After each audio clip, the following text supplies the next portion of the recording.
A routine perimeter sweep at Skinwalker Ranch was supposed to produce nothing. Standard operating procedure. Cameras running, instruments logging, another night of baseline documentation on a property that has spent decades producing phenomenon that nobody can explain. What the footage captured during that sweep was not baseline, it was not explainable, and when the team reviewed it the following morning, the conversation in that room stopped in a way that nobody present has been willing to fully describe on camera since. Subscribe and stay until the end, because what the perimeter footage revealed changes everything. Skinwalker Ranch in the Uinta Basin of northeastern Utah has never behaved the way a normal piece of land behaves. Every other property in the documented history of paranormal investigation sits and waits for something to happen. Skinwalker Ranch has never operated that way. From the moment the Sherman family arrived in the early 1990s and encountered a catalog of phenomenon that dismantled their understanding of physical reality within weeks of moving onto the property, the ranch has functioned less like a location where strange things happen and more like a location that is actively producing them with what researchers who have spent serious time there have described as an unsettling quality of intention. The Shermans documented cattle mutilations performed with a surgical precision that veterinary analysis could not attribute to any known predator or instrument. Objects appeared and disappeared from locked structures without mechanical explanation. Lights moved through the night sky in patterns that violated every known principle of aerodynamics. And something physical and enormous left evidence in the soil of the property that Terry Sherman spent the rest of his life describing in terms that the subsequent decades of ridicule never shook. What the government researchers who followed the Shermans onto the property documented was a phenomenon that behaved with the same quality of apparent intention across independent research programs separated by years of time and significant differences in methodology. The NIDS program funded by Robert Bigelow and the Pentagon's AAWSAP initiative that followed it both produced findings pointing in the same direction.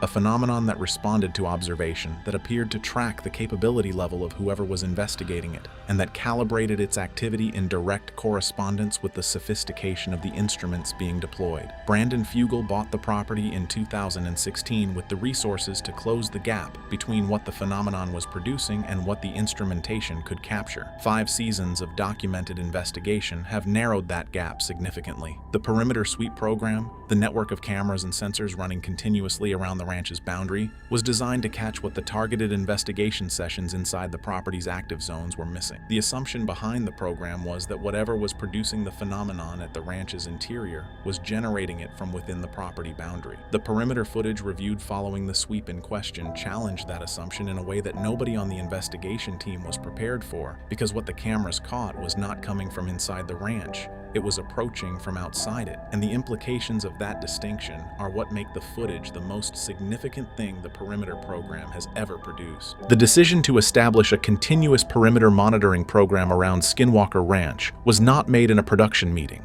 It was made in response to a specific pattern in the investigation data that had accumulated across multiple seasons of fieldwork, and that pointed to a gap in the surveillance architecture the investigation had been operating with: the targeted investigation sessions inside the active zones of the ranch, the mesa, the homestead triangle. The areas of concentrated electromagnetic anomaly that the early seasons had identified were producing data of increasing specificity and significance. What they were not producing was information about what was happening at the ranch's boundaries during the periods between active investigation sessions. The phenomenon documented at the ranch had consistently demonstrated an awareness of when investigation activity was occurring and where it was concentrated. Equipment failed at rates that correlated with proximity to active investigation zones. Aerial phenomenon was documented predominantly during active session windows. Physical effects on crew members were concentrated in periods of direct investigative engagement with the property's most active areas. The pattern suggested that whatever was producing the phenomenon was responsive to investigation activity in real time, that it tracked where the cameras and instruments were deployed and calibrated its activity accordingly.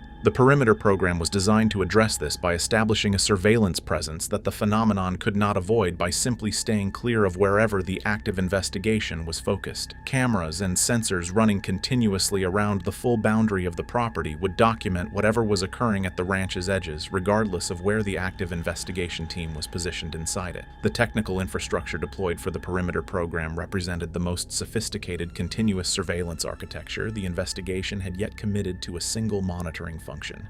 infrared cameras capable of detecting movement and heat signatures in complete darkness, acoustic sensors running across the full audible and infrasound spectrum, electromagnetic monitoring stations positioned at intervals around the perimeter logging fields strength and frequency data continuously, ground vibration sensors calibrated to detect movement at depths corresponding to the underground structures the sonar had identified beneath the property. The program ran for months before the sweep in question produced the footage that changed what everyone involved thought they understood about the nature and the source of what Skinwalker Ranch has been documenting for decades. What the cameras logged during that sweep was reviewed the following morning by a technical team whose collective fieldwork experience at the ranch runs to hundreds of investigation sessions across multiple seasons. The review session lasted longer than any prior footage review in the program's history, and when it ended, the first call made was not to the production team. It was to a researcher whose background is not in paranormal investigation. To understand the full significance of what the perimeter sweep footage revealed, it is necessary to first understand what every prior investigation of Skinwalker Ranch had been focused on, and what that focus had systematically caused everyone to overlook. The documented history of investigation at the ranch, from the Sherman family's first-hand accounts through the NIDS and AAWSAP programs, and into the current broadcast investigation, has been organized around a consistent assumption. The assumption is that the source of the phenomenon is inside the ranch's boundary, the mesa, the homestead, the active zones identified through years of instrument deployment. All of it has been treated as the origin point of whatever is producing the extraordinary catalog of documented events that have made this property the most investigated paranormal location in American history. That assumption shaped every research program that engaged with the ranch. It shaped which areas the instruments were concentrated in. It shaped the questions the investigations were designed to answer. And it shaped the surveillance architecture that every investigation, including the current one, had deployed before the perimeter program introduced a monitoring presence that looked outward from the ranch boundary rather than inward toward its active zones. The AAWSAP researchers who spent years at the property with a level of funding and institutional support that dwarfs anything the private investigation has been able to deploy were working inside the same assumption. Their instruments were concentrated on the property's interior. Their investigation sessions were organized around the active zones the preliminary data had identified.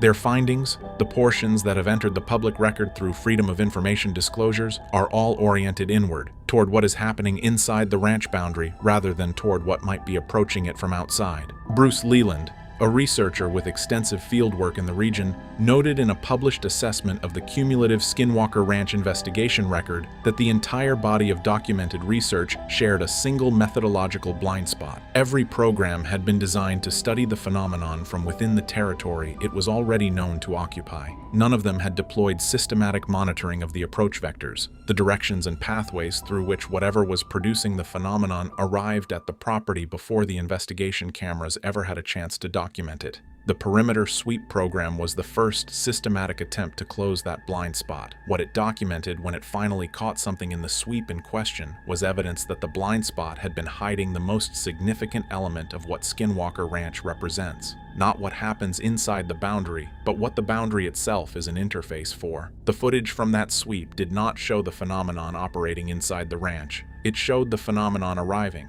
and the direction it was arriving from, and the manner in which it was approaching, is what sent the technical team's first call to a researcher whose expertise is not in paranormal investigation. The perimeter sweep that produced the footage in question was conducted during a period of reduced active investigation activity at the ranch, a window between targeted session deployments when the interior of the property was not occupied by the investigation team, and the only surveillance running was the continuous perimeter monitoring network. This detail is significant. The phenomenon documented at the ranch across its investigation history has consistently exhibited an awareness of when active investigation sessions are occurring and a calibrated response to that awareness. During active sessions, the phenomenon produces evidence within the range of whatever instruments are deployed. During inactive periods, the documented assumption has always been that whatever is producing the phenomenon is dormant or absent. The perimeter sweep footage challenges that assumption directly. The cameras began logging anomalous readings at 2:17 in the morning. The electromagnetic monitoring station on the ranch's northern boundary registered a field strength elevation that the continuous baseline data for that station identified as outside the normal variance variance range for that position. The elevation was not dramatic in its initial magnitude. It was the kind of reading that in a single session review might have been flagged as an instrument artifact and set aside. What made it significant was its duration and its directionality. The elevation held steady for 11 minutes. It did not spike and return to baseline in the pattern of an equipment artifact or an atmospheric transient. It held, and then it began moving. The electromagnetic anomaly tracked across the northern boundary sensors in a sequential pattern, Station 1 registering the elevation first, then Station 2, then 3, in a progression consistent with something moving along the outside of the ranch's northern perimeter, at a pace the sensor data allowed the technical team to calculate. The infrared cameras covering the northern boundary logged their first anomalous reading at 2:23. The image captured in that initial frame, and in the 47 frames that followed across the next 6 minutes, is what the technical team spent the rest of that review session trying to find a conventional explanation for. The acoustic sensors running along the northern perimeter registered something in the infrasound range beginning at 2:19, 2 minutes before the infrared cameras logged their first visual anomaly, at frequencies and with a structural pattern that the audio specialist on the technical team identified as unlike anything in the ranch's prior acoustic monitoring record. The ground vibration sensors logged their first reading at 2:21. The vibration signature they recorded was not consistent with animal movement across the surface. It was consistent with something moving through the underground formation that runs beneath the northern section of the ranch's boundary. All 4 sensor categories registered anomalous readings within a 6-minute window. All 4 readings were directionally consistent, originating outside the ranch boundary and moving toward its interior. And all 4 ceased simultaneously at 2:29, 12 minutes after the electromagnetic station first logged the elevation that started the sequence. The infrared footage from the northern perimeter cameras covering the relevant window is the centerpiece of what the sweep produced, and the element of the recording that the technical team returned to repeatedly during the review session that followed. Infrared cameras operating at the sensitivity level deployed in the perimeter program produce imagery that is unambiguous in its basic content. Heat signatures against a cooler background rendered in the characteristic white-on-black or green-on-black palette that makes thermal imaging one of the most reliable surveillance technologies available for detecting movement in complete darkness. What the cameras logged during the relevant window is not ambiguous in the sense that there is something there. The anomaly is visible across multiple camera feeds covering overlapping sections of the northern perimeter, which eliminates single-camera artifact as an explanation. It is present in consecutive frames across a 6-minute window, which eliminates a transient reflection or atmospheric distortion. And it moves, not randomly, not in the pattern of wind-driven debris or an animal crossing the frame, but with a directionality and a consistency of movement that the technical team's analysis established as purposeful rather than incidental. What the anomaly is, in terms of any category that the investigation's prior experience or the broader scientific literature provides, is where the footage parts company with every conventional explanation the review session produced. The heat signature does not correspond to any known animal species whose range includes the Uinta Basin. Its dimensions, as rendered by the thermal imaging, fall outside the size range of every native and introduced species documented in the region. Its movement pattern across the camera frames does not match the gait signature of any quadruped or biped in the investigation team's reference database. And the manner in which it interacts with the ranch boundary, approaching to within a specific distance, and then holding that distance with a consistency that the frame-by-frame analysis documents across the full 6 minutes of its presence, suggests an awareness of the boundary itself that no animal operating on instinct or territorial behavior would exhibit. The most significant element of the infrared footage is not what is visible in the frames where the anomaly is present. It is what happens in the frames immediately before its first appearance and immediately after its final one. In the 3 frames preceding the first frame in which the anomaly registers,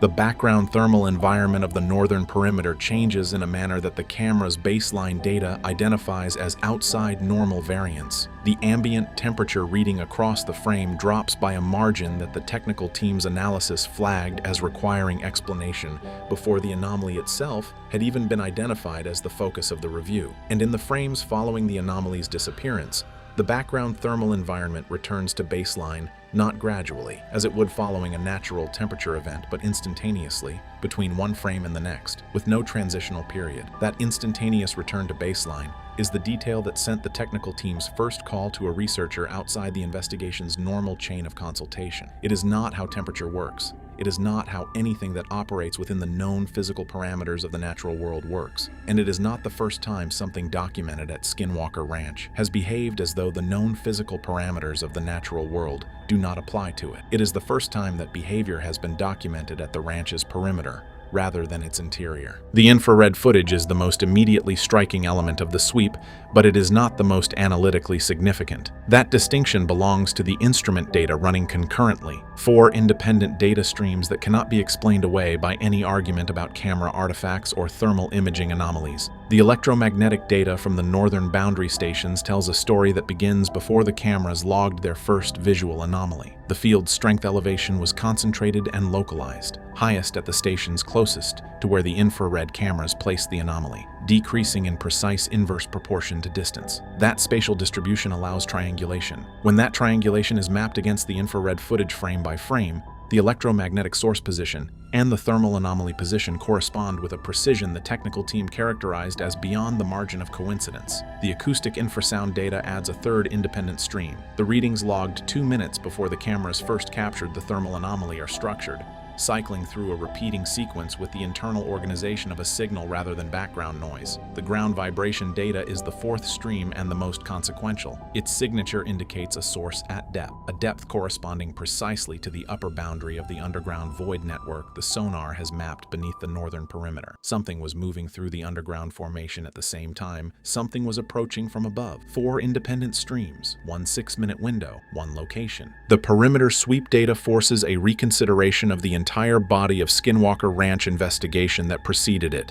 Every prior program, NIDS, AAW, SAP, the current broadcast investigation, produced its data from inside the property boundary, oriented toward the phenomenon's expression within that boundary. The perimeter footage introduces something none of those programs were architecturally capable of producing, evidence of what the phenomenon does at the boundary itself during periods when the interior is unoccupied and no active investigation is running. What that evidence reveals is that the phenomenon does not go dormant between investigation sessions. It continues operating. And what it does when the interior is unoccupied is different in character from what the active sessions document. The active sessions capture the phenomenon responding to investigation, calibrating its output to instrument capability, producing evidence within the range of what can be captured. The perimeter data captures something different. It captures the phenomenon approaching from outside the boundary, moving along that boundary with an awareness of it, and engaging with the underground structure beneath it in a manner the vibration data establishes as active and deliberate. The implication is the most significant reframing the investigation has produced. The ranch is not the source of the phenomenon, it is a destination. Whatever has been documented at Skinwalker Ranch for decades does not originate on the property. It arrives there, and it arrives through pathways the interior-focused investigation has never been positioned to observe. The section of the Uinta Basin from which the perimeter data establishes the phenomenon